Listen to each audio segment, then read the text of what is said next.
Dustborn arrived on the gaming scene with a bold proposition, a dystopian adventure that would not only provide thrilling gameplay, but also spark meaningful conversations about social issues. The game promised a world filled with diverse characters. Each is grappling with the consequences of a society on the brink of collapse. However, Dustborn's execution of this ambitious vision has been a subject of intense debate. While the game does feature a diverse cast of characters, some players have criticized its approach to diversity. It feels forced or tokenized. Critics argue that the game's emphasis on social commentary and its portrayal of marginalized groups often feels heavy-handed. For most, it detracts from the overall narrative experience. Beyond its approach to diversity, Dustborn has also faced criticism for its gameplay and narrative. The game's combat mechanics are repetitive and unengaging, and there is a lack of depth in the story and characters. The game's reliance on dialogue-heavy sequences and its slower-paced nature have also been cited as factors contributing to its negative reception. The challenge for Dustborn was to strike a balance between delivering a compelling gameplay experience and effectively addressing social issues.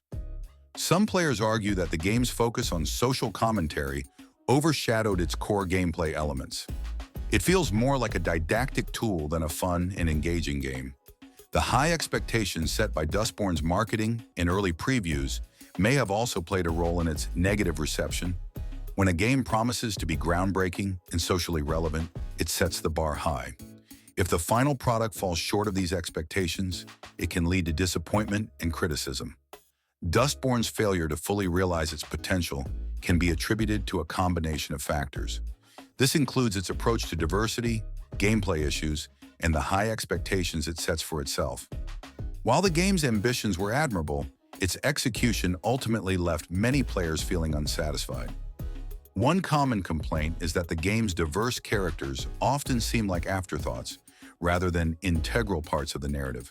Some players have noted that the characters' identities are often used as plot devices or to fulfill diversity quotas, rather than being explored in depth. This can lead to a feeling of tokenism, where characters of color or from marginalized groups are included simply to check a box. Another criticism is that Dustborn's social commentary is often heavy-handed. The game frequently addresses issues of racism, sexism, and class inequality. But some players argue that these topics are handled in a simplistic or preachy manner.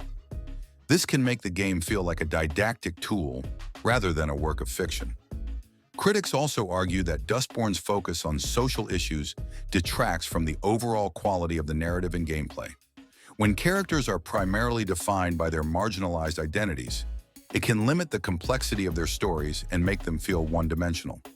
Additionally, the game's emphasis on social commentary can sometimes feel at odds with its gameplay, leading to a disjointed experience.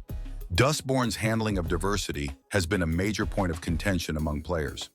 While the game's intentions may have been well-meaning, its execution has often been criticized as feeling forced, tokenized, and heavy-handed. This has led to a perception that Dustborn's focus on social commentary detracts from the overall quality of the experience.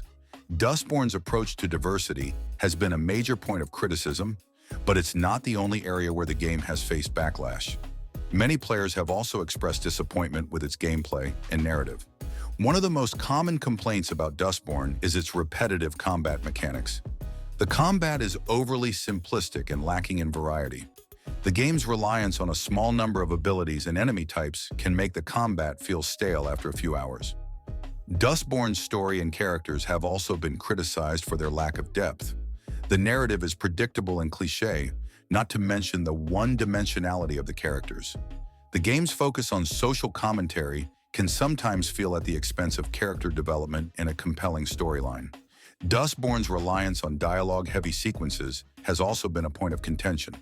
While the game's story is important, there are too many cutscenes and conversations, which can slow down the pace of the game and make it feel like a chore to get through. These gameplay and narrative flaws, combined with the concerns about diversity, have contributed to Dustborn's negative reception. When a game fails to deliver on both its gameplay and its narrative, it can be difficult to justify recommending it to others. Despite the numerous criticisms leveled against Dustborn, There are still some players who appreciate the game's unique approach and its attempt to tackle important social issues. These players often highlight the game's ambitious goals and its willingness to address difficult topics that are often overlooked in mainstream gaming. However, the overall consensus seems to be that Dustborn's flaws outweigh its strengths. The game's repetitive gameplay, lack of depth in its story and characters, and concerns about its approach to diversity have made it difficult for many players to fully enjoy the experience. Whether Dustborn will ultimately be remembered as a groundbreaking title or a cautionary tale remains to be seen. It is possible that the game will be viewed as a valuable experiment, even if it ultimately failed to achieve its full potential. However, it is also possible that Dustborn will be remembered as a cautionary tale about the dangers of prioritizing social commentary over gameplay and narrative quality.